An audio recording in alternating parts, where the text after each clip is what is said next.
Have you ever wanted to compare two companies, apples to apples, to see which one reigns supreme? In doing this, have you ever broken it down by sector, industry, and even sub-industry to make sure the playing field is completely even? Would you like to know who is the best stock in the advertising sub-industry, within the media industry, within the communication services sector? Then make sure you check out today's video.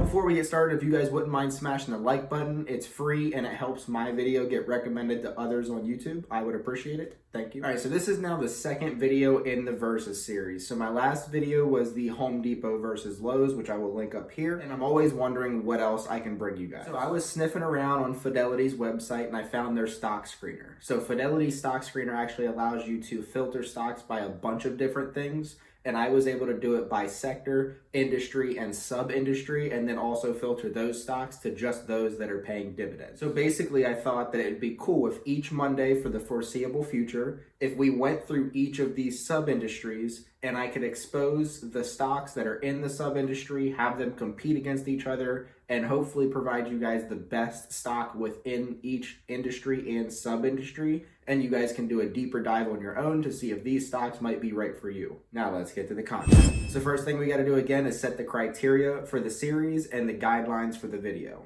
So the stocks will not only be in the same sector and industry, but will also be in the same sub-industry for that direct apples to apples comparison.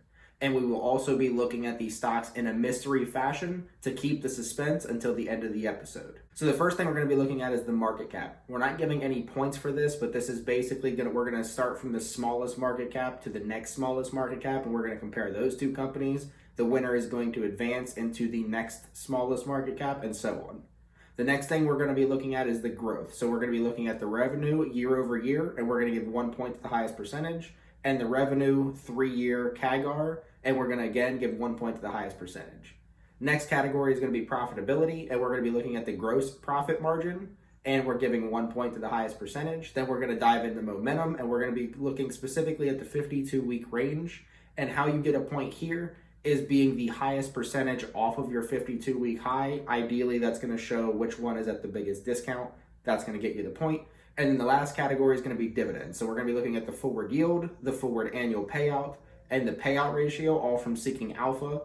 And then we're going to be looking at the 1, 5, and 10-year dividend growth rates from Dividend.com.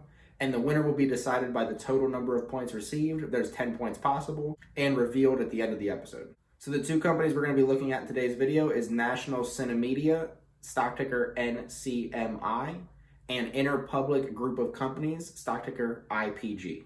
Both of these stocks are in the advertising sub-industry, within the media industry, within the communication services sector. So the first thing we're going to be diving into is the market cap. So Company A has a market cap of $277.92 million, while Company B has a $12.56 billion market cap. Again, no points are rewarded for this. I just wanted to provide this information to you guys so you can see what we're working with. And you'll see right here on your screen, here is the comparison, the big difference between market caps between Company A and Company B. Next section we're going to be looking at is growth. So Company A has a revenue year over year growth of 366.56%, while Company B has a revenue growth year over year of 14.62%. So you can see the win goes to Company A.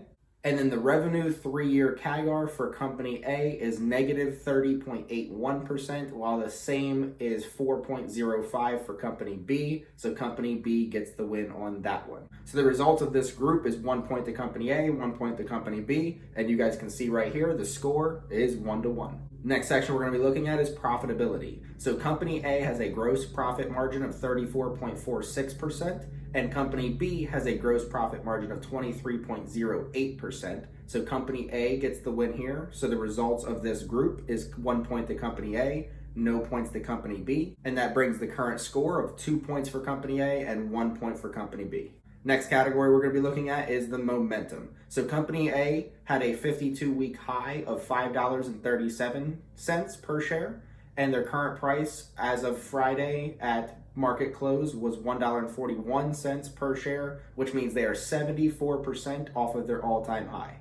Company B has a 52-week high of $39.98, and their current price as of close of business on Friday was $32.11 per share, which means they are 20% off of their all-time high.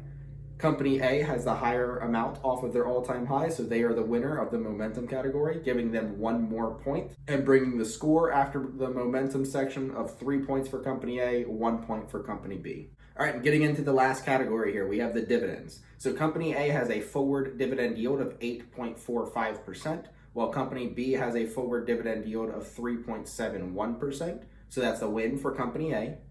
The forward annual payout for Company A is 12 cents per share per quarter, and the forward annual payout for Company B is $1.16 per share per quarter, so they get the win for this. So that's a point for Company B. The payout ratio for Company A is negative 25%, while Company B has a payout ratio of 41.98%, so that's another point for Company B. And then the 1-year dividend growth rate for Company A is negative 50%, while Company B has a 1-year dividend growth rate of 5.88%, point for Company B. 5-year dividend growth rate of negative 25.65% for Company A, and a 5-year dividend growth rate for Company B of 12.47%. That's another point for Company B. And the 10-year dividend growth rate for Company A is negative 13.37%, while the 10-year dividend growth rate for Company B is 16.23%, giving them 1 more point. So the results of this group is 1 point for Company A and 5 points for Company B, bringing the score of 4 points to Company A and 6 points to Company B. So as I mentioned, the final score is 6-4 in favor of Company B, and Company B is Interpublic Group of Companies, stock ticker IPG.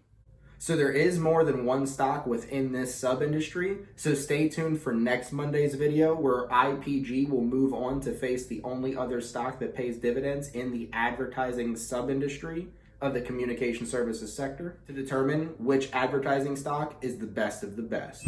Well, that's going to wrap it up for today's video. Please be sure to like the video if you guys enjoyed today's content. And also don't forget to subscribe to the channel. What we're going to do for the foreseeable future, Mondays will be our Versus series where we're going to try to find the best stocks in each industry and sub-industry to give you guys the best of the best. And Friday is the stocks to buy for the following week. Also, don't forget to comment down below. I don't know if you guys have heard of either of these companies before, but based on the information that you do know and the information I just presented, which one of these stocks do you guys think is the best? And why do you believe that? But until next time, see ya.